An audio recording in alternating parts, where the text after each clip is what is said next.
오늘 본문 20절에 사랑하는 자들아, 너희는 너희의 지극히 거룩한 믿음 위에 자신을 세우며 성령으로 기도하며 했습니다. 여기서 우리에게 거룩한 믿음 위에 자신을 세우며 성령으로 기도하라 했습니다. 우리가 구원받아가는 천국에는 하나님께서 거하시는 곳입니다.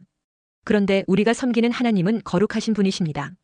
그래서 하나님은 이스라엘을 선민으로 선택하시고 요구하신 것이 레위기 18장 4절에 너희는 내 법도를 따르며 내 규례를 지켜 그대로 행하라.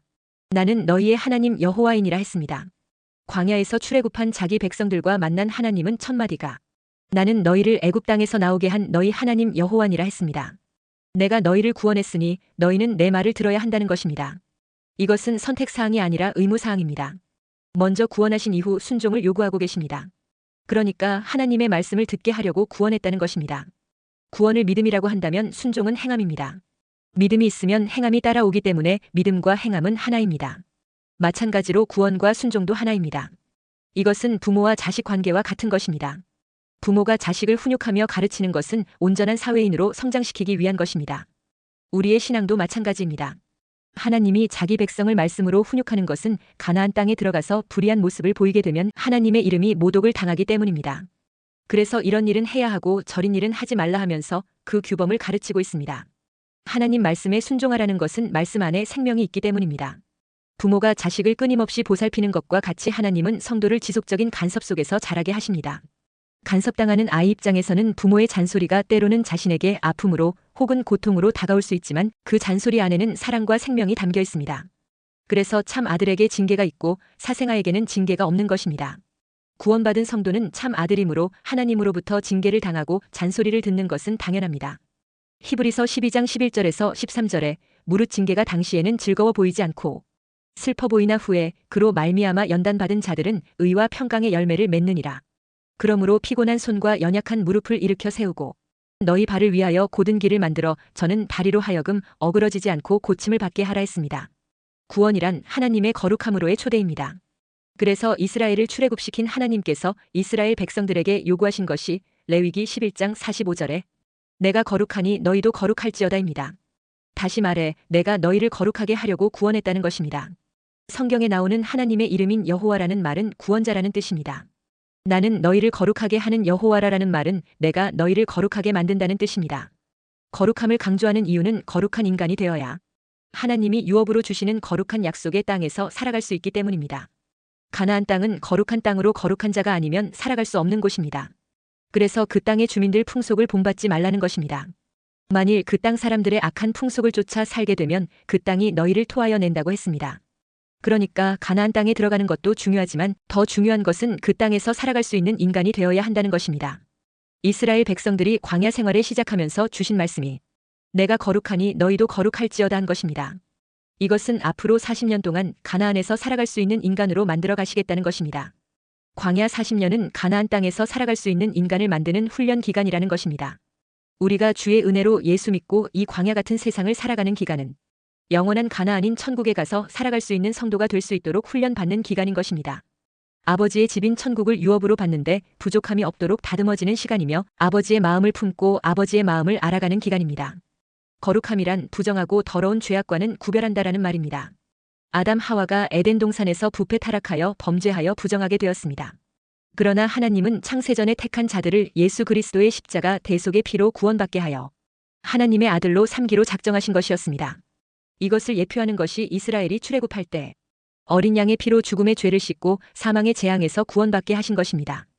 우리가 나의 죄를 회개하고 예수님을 믿고 영접하게 되면 그때부터 영적으로 하나님의 자녀로 태어나게 됩니다. 그래서 요한복음 1장 12절에 영접하는 자, 곧 그 이름을 믿는 자들에게는 하나님의 자녀가 되는 권세를 주셨으니 했습니다. 예수 믿고 영적으로 다시 태어나게 되어 하나님의 자녀가 됩니다. 선천적인 하나님의 자녀가 아니라 특별히 입양된 자녀입니다. 그래서 구원받은 성도들을 양자라고 합니다. 하나님의 자녀로 태어난 우리는 이제 그때부터 하나님 아버지를 닮아가게 되는 것입니다. 하나님을 닮아가는 과정의 핵심이 바로 거룩함입니다. 거룩함이란 구별하다, 분리하다라는 말인데 이는 구별해서 부르시고 세상과 죄와 분리를 시켰다는 뜻입니다. 하나님은 어린 양의 피가 되는 예수님의 피로 죄사함의 은혜를 입은 너희들은 이제부터 내 아들들이니 나를 닮아가라는 것입니다. 구원의 시작은 이스라엘이 죄악된 애굽을 떠나고 아브람이 본토 친정 아비집을 떠나는 것처럼 기존 환경으로부터의 단절입니다. 그리고 이스라엘이 출애굽하여 거룩한 자가 되는 것은 하늘에 속한 자라는 말입니다. 그래서 하나님이 모세를 보내서 언약의 후손들을 하나님의 산이 있는 광야로 인도한 것입니다. 이스라엘이 출애굽하여 시내산에 도달했을 때 산 위에 계신 하나님은 모든 백성들이 보는 앞에서 산 위로 올라온 모세에게 율법을 주셨습니다. 율법 속에는 하나님의 백성이 어떻게 살아야 하는지, 하나님께서 원하고 바라는 것이 무엇인지에 관한 것이 소상하게 담겨 있었습니다. 이스라엘 백성들이 가나안으로 들어가는 것은 하나님이 계신 시내산 위로 올라가는 것과 같습니다. 영적인 의미에서 보면 시내산 꼭대기나 가나안 땅은 천국을 의미합니다. 유월절 어린 양의 피로 출애굽한 백성들은 시내산 아래서 모세가 받아온 율법 속에 있는 성막의 설계도를 근거하여서 1년 동안 성막을 지었습니다. 성막이 완성되자 하나님께서 성막에 강림하셨는데, 이는 시내산 위에 계시던 하나님이 이스라엘 진중으로 들어오신 것으로 하나님 백성들과 동행하시겠다는 뜻입니다. 하나님은 온 회중을 성막 주위로 부르시고 모세에게 성막에서 드려지는 각양의 제사 제도를 알려주시고 아론의 가족들을 지명하여 부르셔서 제사장 가문으로 삼았습니다. 그리고 모세에게 백성들에게 거룩함을 가르치라고 레위기를 주셨는데, 이는 하나님 백성들의 삶의 지침서와 같은 것입니다. 하나님은 이스라엘을 향하여 너희는 거룩한 백성이고 너희들이 장차 들어가서 살아갈 땅도 거룩한 땅이니 너희도 거룩해야 한다는 것입니다. 거룩한 땅에서 살아가려면 거룩한 삶을 살아가야 하므로 모세는 백성들에게 가나안 땅에 들어가서 어떻게 살아야 하는지를 자세하게 가르쳤습니다. 그러면 복음 시대를 살아가는 우리들은 어떻게 거룩해져서 거룩한 천국에 들어갈 수 있을까요? 거룩함은 죄가 없고 온전하며 흠이 없는 것이기 때문에 죄로 오염된 세상과 구별되고 분리되어야 하는 것입니다. 그런데 성경에 의인은 없나니 하나도 없다고 했습니다. 세상 모든 사람들이 다 죄인이라는 말입니다. 그러면 우리가 어떻게 죄 없는 거룩한 사람이 될 수 있습니까?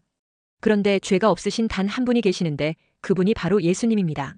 죄 없으신 예수님의 공로를 의지하면 우리의 죄 문제가 해결되고 거룩한 자가 되어 거룩한 천국에 이르게 되는 것입니다. 거룩은 거룩한 자와 연합하는 것입니다. 부정하고 허물 많은 우리가 거룩하신 예수님을 믿고 그분과 연합하면 하나 되는 것입니다. 이것이 바로 예수 믿고 구원받는 것입니다. 우리가 예수님을 믿으면 예수님과 연합하여 내게 있는 죄와 불의가 예수님께 전가되어 예수 십자가의 피로 씻어져 깨끗하게 됩니다. 그러면 우리는 거룩하게 되어 거룩하신 하나님이 계신 천국에 들어갈 수 있게 되는 것입니다. 첫째, 구원받은 성도가 되려면 지극히 거룩한 믿음 위에 자신을 세우며 성령으로 기도해야 합니다. 본문 20절에 사랑하는 자들아, 너희는 너희의 지극히 거룩한 믿음 위에 자신을 세우며 성령으로 기도하며 했습니다. 하나님을 사랑하는 사람이 어떻게 살아야 합니까? 먼저 지극히 거룩한 믿음 위에 자신을 세우라고 하십니다. 여기 지극히 거룩한 믿음은 신성한 믿음, 순결한 믿음, 봉헌된 믿음, 진리에 대한 확신이라는 뜻입니다. 세운다는 말은 건축하다, 들어올리다, 그 위에 세우다는 뜻입니다. 하나님을 사랑하는 사람은 순결한 믿음 위에 자신을 세워야 합니다. 순결한 믿음은 영안을 밝게 합니다. 진리를 확신하는 믿음 위에 자신을 세워야 합니다. 진리를 확신해야 주의 인자와 진리가 나를 보호한다고 믿을 수 있습니다. 시편 40편 11절에 여호와여 주의 긍휼을 내게서 거두지 마시고 주의 인자와 진리로 나를 항상 보호하소서 했습니다. 진리가 땅에서 솟아나고 의가 하늘에서 굽어보는 것을 믿는 사람에게 하나님께서 좋은 것을 주십니다. 거룩한 믿음 위에 자신을 세운 사람이 진리를 말하게 되면 의를 나타내게 됩니다. 잠언 12장 17절에 진리를 말하는 자는 의를 나타내어도 거짓 증인은 속이는 말을 하느니라 했습니다. 진리의 말씀을 따르는 사람은 길과 진리와 생명과 빛이 되신 예수님께로 나아오게 됩니다. 그런 사람에게 나타나는 순종의 행위는 하나님 안에서 행한 것이 되는 것입니다. 요한복음 3장 21절에 진리를 따르는 자는 빛으로 오나니 이는 그 행위가 하나님 안에서 행한 것임을 나타내려 함이라 하시니라 했습니다. 이 진리 되신 예수님이 나를 복되게 하고 생명으로 이끈다는 것을 확신해야 진리가 나를 자유하게 한다고 믿는 것입니다. 요한복음 8장 32절에 진리를 알지니 진리가 너희를 자유롭게 하리라 했습니다. 그런데 하나님을 사랑하는 사람이 왜 거룩한 믿음 위에 자신을 세워야 합니까? 거룩한 믿음이 있어야 하나님의 말씀을 온전하게 믿기 때문입니다. 아브라함은 하나님의 말씀을 믿을 수 없는 상황에서도 하나님을 믿었습니다. 그러자 하나님께서는 아브라함의 그 믿음을 보시고 의롭다고 여기셨습니다. 그렇게 의롭다 하는 믿음이 되어야 하나님의 이름에 합당한 영광을 돌릴 수 있습니다. 시편 96편 8절 9절에 여호와의 이름에 합당한 영광을 그에게 돌릴지어다. 예물을 들고 그의 궁정에 들어갈지어다. 아름답고 거룩한 것으로 여호와께 예배할지어다. 온 땅이여 그 앞에서 떨지어다 했습니다. 여호와의 이름에 합당한 영광은 아름답고 거룩한 것이라는 것입니다. 그러니까 우리가 하나님 앞에서 거룩해야 합당한 영광을 올려드릴 수 있는 것입니다. 거룩은 하나님께 속한 것입니다. 내가 거룩하니 너희도 거룩하라 했습니다. 죄를 씻은 거룩한 믿음이 곧 구별된 믿음입니다. 거룩한 믿음은 하나님께 속한 믿음입니다. 그리고 거룩한 믿음은 아브라함처럼 하나님께 절대 순종하는 믿음입니다. 하나님의 말씀에 절대 순종하는 믿음입니다. 이런 거룩한 믿음이 있어야 하나님의 말씀이 살아계신 것을 체험하고 기적을 체험할 수 있습니다. 거룩한 믿음의 기도가 하나님의 거룩한 처소 하늘에 상달되게 합니다. 우리가 왜 거룩한 믿음을 가져야 합니까? 거룩한 믿음이 없으면 자기 경험에 머물러 있기 때문입니다. 자기 경험에 머물러 있으면 경험하지 못한 것은 믿지 않게 되는 것입니다. 믿음이 자기 지식에 머물러 있으면 자신이 알고 있는 것만 믿으려 합니다. 믿음이 자기 감정에 머물러 있으면 감정적으로 동하는 것만 믿기 때문입니다. 그래서 거룩한 믿음 위에 자신을 세우라는 것입니다. 자신을 세우라는 것은 자신을 건축하라, 인격을 세우라는 뜻입니다. 거룩한 믿음 위에 자신의 인생을 건축해야 합니다. 자신의 가정과 가족을 세워야 합니다. 거룩한 믿음 위에 교회를 세워야 합니다. 거룩한 믿음 위에 후대를 세워야 합니다. 그래야 다음 세대들이 그 거룩한 믿음 위에서 믿음의 유산을 이어가는 것입니다. 둘째, 사람들이 영생을 얻기 위해서 주 예수 그리스도의 긍휼을 기다려야 합니다. 21절에 하나님의 사랑 안에서 자신을 지키며 영생에 이르도록 우리 주 예수 그리스도의 긍휼을 기다리라 했습니다. 긍휼은 부드러운 자비를 말합니다. 하나님께서는 은혜로우시고 긍휼히 여기는 분이십니다. 느헤미야 9장 31절에 주의 크신 긍휼로 그들을 아주 멸하지 아니하시며 버리지도 아니하셨사오니 주는 은혜로우시고 불쌍히 여기시는 하나님이시미니이다 했습니다. 하나님은 우리를 긍휼히 여기셔서 복을 주시는 분이십니다. 시편 67편 1절에 하나님은 우리에게 은혜를 베푸사 복을 주시고 그의 얼굴빛을 우리에게 비추사 셀라 했습니다. 그래서 하나님께서는 사람을 긍휼히 여겨서 구원하기 원하십니다. 우리가 그러한 긍휼로 구원의 은혜를 입었으니 마땅히 우리가 다른 사람들을 긍휼히 여겨야 하는 것입니다. 그래서 마태복음 5장 7절에 긍휼히 여기는 자는 복이 있나니 그들이 긍휼히 여김을 받을 것이며 했습니다. 특히 우리가 누구를 긍휼히 여겨야 합니까? 의심하는 자들입니다. 22절에 어떤 의심하는 자들을 긍휼히 여기라 했습니다. 여기서 의심하는 자들은 철저하게 분리하는 사람들, 반대하는 사람들, 주저하는 사람들, 논쟁하는 사람들, 다투는 사람들, 흔들리는 사람들을 말합니다. 사람이 의심하는 것은 믿음을 따라 하지 않는 것입니다. 그리고 믿음을 따라 하지 않는 모든 것이 죄입니다. 로마서 14장 23절에 믿음을 따라 하지 아니하는 것은 다 죄니라 했습니다. 믿음이 없으면 하나님의 약속을 의심합니다. 의심하는 것은 믿음이 견고하지 않는 것입니다. 이렇게 의심하는 사람은 하나님께 영광을 돌리지 않습니다. 의심이 해소되지 않으면 반대하고 다툼을 일으키게 됩니다. 예수님의 제자였던 도마가 예수님의 부활 소식을 듣고도 의심하고 믿지 않았습니다. 그래서 예수님께서 부활하신 몸을 도마에게 보여주시면서 말씀하셨습니다. 요한복음 20장 27절에 도마에게 이르시되 내 손가락을 이리 내밀어 내 손을 보고 내 손을 내밀어 내 옆구리에 넣어보라. 그리하여 믿음 없는 자가 되지 말고 믿는 자가 되라 했습니다. 예수님은 의심하는 도마를 책망하기 전에 먼저 긍휼을 베풀어 확인하게 했습니다. 이처럼 의심하는 사람이 믿음의 확신을 가질 때까지 기다릴 줄 아는 긍휼이 필요합니다. 그래야 의심하는 사람의 영혼이 구원을 얻을 수 있는 길이 열리는 것입니다. 의심하는 사람을 긍휼히 여긴다는 것은 믿음이 약한 사람을 받아들인다는 것입니다. 그래서 의심하는 것을 놓고 비판하지 않는 것입니다. 그래야 의심하는 자의 믿음이 결국 견고하게 되는 것입니다. 도마는 의심하는 것에 대해 주님의 긍휼을 입고 결국 예수님의 부활을 확신했습니다. 그리고 나서 주후 52년경에 힌두교의 나라 인도에 가서 복음을 전하다가 순교했습니다. 그 영향으로 인도의 타밀나두주와 첸나이의 기독교인 가장 많이 살고 있습니다. 지금도 예수님이 동정녀 탄생하신 것과 죄가 없이 십자가에 죽으시고 부활하신 것을 의심하고 믿지 않는 사람들이 많습니다. 하나님의 사랑을 받고 하나님을 사랑하는 사람이 거룩한 믿음 위에 자신을 세워서 의심하는 사람을 긍휼히 여기며 기도하시기 바랍니다. 셋째, 의심하는 자라 할지라도 긍휼히 여겨 불에서 끌어내어 구원받도록 도우라고 했습니다. 죄는 미워하되 사람은 불쌍히 여기라는 것입니다. 우리는 불에서 끌어내어 구원하기 위해서 긍휼히 여겨야 합니다. 23절에 또 어떤 자를 불에서 끌어내어 구원하라. 또 어떤 자를 그 육체로 더럽힌 옷까지도 미워하되 두려움으로 긍휼히 여기라 했습니다. 사람들을 분노와 적대적 감정의 불에서 끌어내어 구원받도록 긍휼히 여겨라는 것입니다. 헛된 생각, 자기 고집, 불신과 의심으로 도무지 답이 없는 인생을 사는 사람들이 많습니다. 이런 사람들을 이단의 불신 불지옥에서 끌어내어 구원하려면 예수님의 긍휼히 여기는 마음을 가지고 기다리며 기도해야 합니다. 긍휼히 여긴다는 의미는 하나님께서 우리를 불쌍히 여긴다는 뜻입니다. 이것은 우리가 무엇을 잘해서 불쌍히 여김을 받는 것이 아니라 못났음에도 불구하고 잘못했음에도 불구하고 죄지었음에도 불구하고 불쌍히 여김을 받은 것입니다. 그러므로 이 같은 긍휼히 여김을 받았으니 주기도문에서 우리가 우리 죄를 사하여 준 것 같이 우리 죄를 사하여 주옵소서라고 기도하라고 예수님이 가르쳐 주셨습니다. 이것은 내가 받은 용서만큼 다른 사람의 잘못도 용서해 주라는 것입니다. 다시 말해 내가 하나님께 긍휼히 여김을 받은 만큼 나도 남을 긍휼히 여길 수 있어야 한다는 것입니다. 그런 면에서 우리 그리스도인들에게 있어 사랑하는 의무 외에 미워할 이유가 없다는 것을 알아야 합니다. 우리의 말을 듣지 아니한다고 하여 그를 추방하거나 배간시하고 외면하고 하는 것은 우리가 할 일이 아닌 것입니다.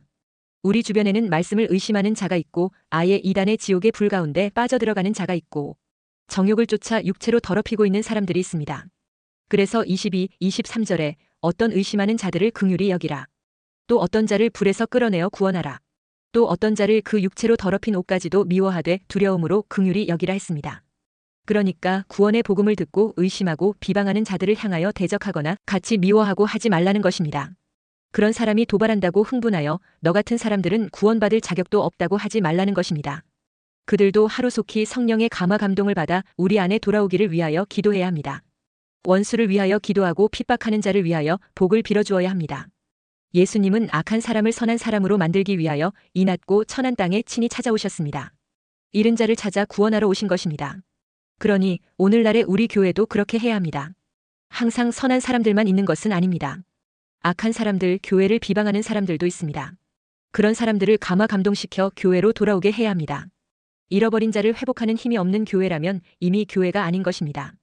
아직은 이단에 빠지지 않았으나 오히려 기독교를 의심하고 이단의 솔깃한 마음을 가지는 이들도 있을 수 있습니다. 이런 사람을 긍휼히 여기라는 것입니다.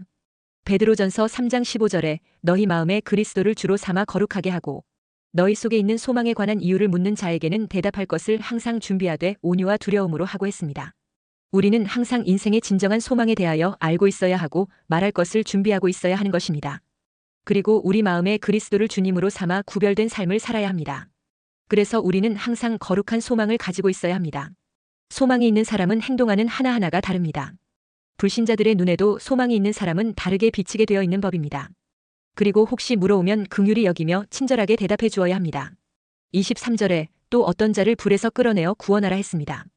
불신자들 중에는 악한 일에 빠져 있고 거짓에 빠지고 사탄의 종노릇하는 이들이 있습니다.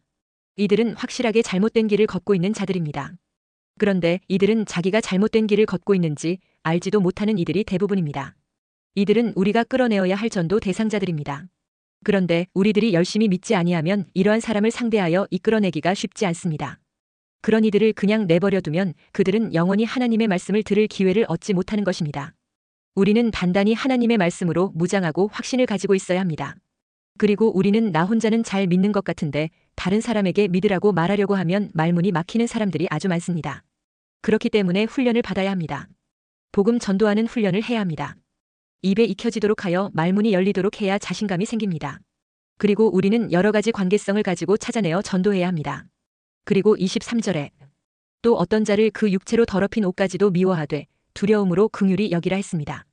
불쌍히 여기면서 경계할 사람이 있다는 것입니다. 어떤 사람을 상대할 때 우리는 그를 불쌍히 여기고 사랑하여 구원하려고 하지만 위험이 따르는 일이 있다는 것입니다. 구원하러 들어갔다가 자신도 오염될 수 있는 일이 있다는 것입니다. 이단에 속한 딸을 건지러 들어갔다가 어머니도 이단에 빠져서 아예 가정을 포기하고 그 이단에서 나오지 못하는 경우도 있다는 것입니다. 전염병을 고치는 의사는 자신도 그 전염병에 걸릴 확률이 있는 것과 같습니다. 그래서 유다는 한 사람을 살리는데 그가 입었던 옷은 경계해야 한다는 것입니다. 옛날부터 말해 죄는 미워해도 죄인은 사랑하라는 말과 같습니다. 물에 빠져 떠내려가는 사람을 구원하기 위해서는 자신의 몸을 육지에 단단히 메고 있어야 합니다. 물에 떠내려가는 사람에게 밧줄을 던진다고 하는 것은 귀한 일이지만 물에 빠진 사람이 밧줄을 잡아당길 때 딸려가지 말아야 합니다. 우리가 사람을 구원한다는 것은 아주 귀한 일이지만 그를 따라서 세상으로 흘러가지 말아야 하는 것입니다. 그러기 위해서는 기도와 성령으로 무장하고 말씀으로 무장해야 합니다.